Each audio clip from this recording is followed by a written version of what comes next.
Roda. Sam com você, meu querido. Meu nome é Lúcio, eu sou de Mogi das Cruzes, São Paulo, tenho 28 anos. Fábio, eu não sou um estudioso bíblico, não sou um teólogo, né? Eu sou um curioso. É lógico que carece de fontes tudo que eu vou falar para você, mas você tem mais experiência do que eu. Eu estava lendo a respeito de Ezequiel 8, quando Deus pega ele e leva até um templo, e ele fala, em frente a esse templo, fala: vê aquele símbolo que está em frente à igreja, que me desagrada, me deixa triste. Depois ele coloca Ezequiel dentro da igreja e olha ao norte, vê o que as pessoas veneram, isso é contra a minha vontade e tudo mais. E até o momento em que ele fala que as mulheres choram a Tamuz, né? Como eu estava lendo sobre a mitologia suméria, porque eu gosto muito de música medieval, eu sou descendente de alemão, né? Tanto que meu sobrenome é Schlintz. E eu gosto muito dessas coisas medievais. Eu quis entender como é que funcionou, porque a maioria das músicas que eu escuto são pagãs, né? Porque são histórias medievais pagãs. E eu comecei a pensar, poxa, mas o catolicismo ele é pagão também, né? E comecei a estudar e eu descobri esse Tamuz na própria mitologia suméria. Descobri que ele era filho de Semiramis, que era a deusa virgem dos céus, e que Tamuz, ele era o deus da colheita, obviamente, e que ele ressuscitou, e que o símbolo dele era uma cruz, entendeu? Eu achei isso muito estranho, assim, sabe? Muito, caramba, meu. Na própria Bíblia falando de Tamuz, e a igreja hoje, utilizando esses símbolos, não que Jesus não tenha morrido na cruz, eu não tenho dúvida, porque naquela época se matavam as pessoas assim. Mas eu fiquei na dúvida entre a veracidade da história real de Jesus e de Tamuz, porque as igrejas de São Paulo, bastante igreja, hoje não usam uma cruz, elas usam um T. Isso aí eu até te mando imagens, e você já deve saber com certeza. Eu acho estranho isso, né? E em Ezequiel também, Deus fala que eles faziam oração ao leste, aqueles fiéis daquele templo, né? Ao leste, que na verdade antigamente, pelo que eu saiba, veneravam o Deus Sol. E ele também fala que as pessoas veneravam os santos e ele ficava muito triste. Eu fiquei pensativo, fiz uma junção de que talvez possivelmente as imagens santas católicas, que aquela auréola na verdade representa seres do Deus Sol, entendeu? Uma homenagem ao Deus Sol. Enfim, sem querer criticar nenhuma crença de ninguém nem nada, mas eu fiquei um pouco intrigado. Ô, meu filhinho, isso aí é tudo a mesma besteira. Você fica... Deixa eu começar com Ezequiel 8, lá do templo, que eles fazem no oculto, filho do homem, vê, entra, olha aí, mete o dedinho, ele cava na parede, aí vai abrindo o buraco, vê o que os filhos de Israel, os anciãos de Israel, fazem de abominação nos bastidores, aí ele vê esse cenário todo, inclusive as mulheres chorando a Tamuz, que é um deus sumério, com o seu correspondente lá no Egito, o famoso Horus.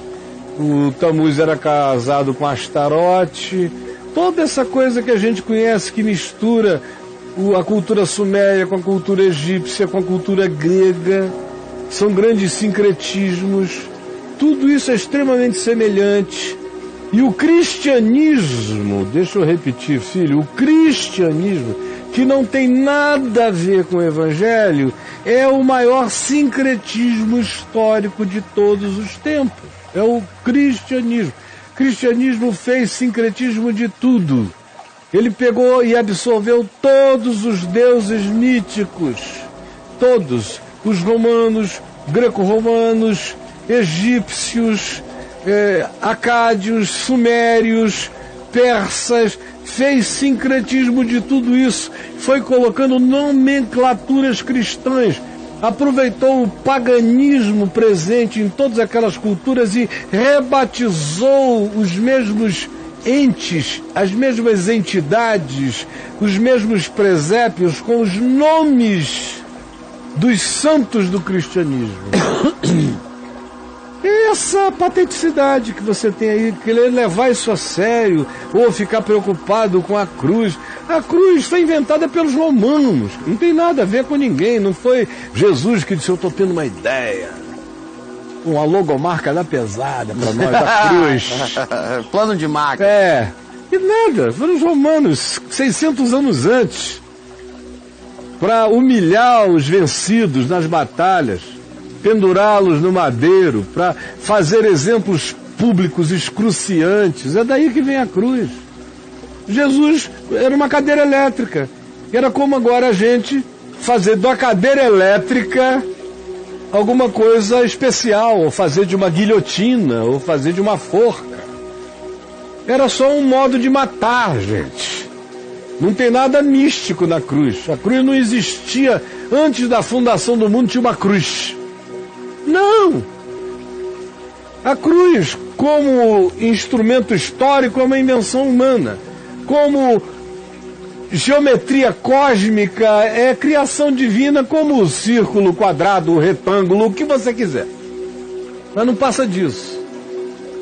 E a cruz e nada é a mesma coisa. A cruz que vale não é uma marca sino, é uma fé, é uma compreensão. A cruz é um entendimento, assim como o Cordeiro de Deus imolado antes da fundação do mundo não é uma ovelhinha. Antes do Big Bang, o que tinha? Uma ovelhinha. Uma ovelhinha.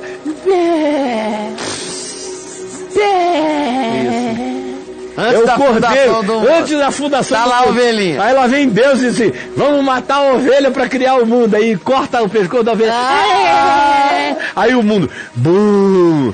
Não é? Não. Isso tudo são linguagens humanas do espaço-tempo para que os bostinhas aqui tenham referências simbólicas e arquetípicas, só isto.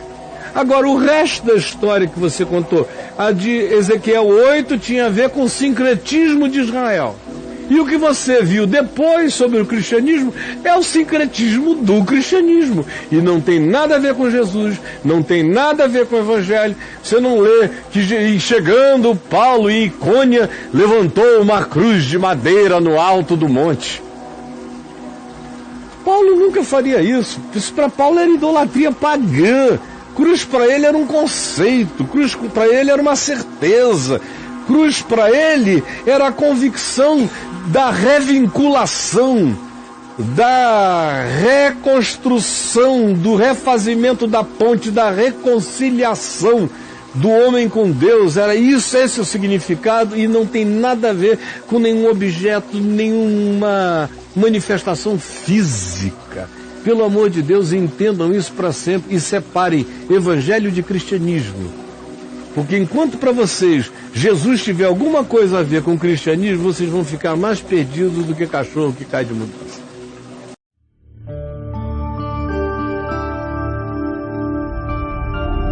Vem VTV, o canal é você.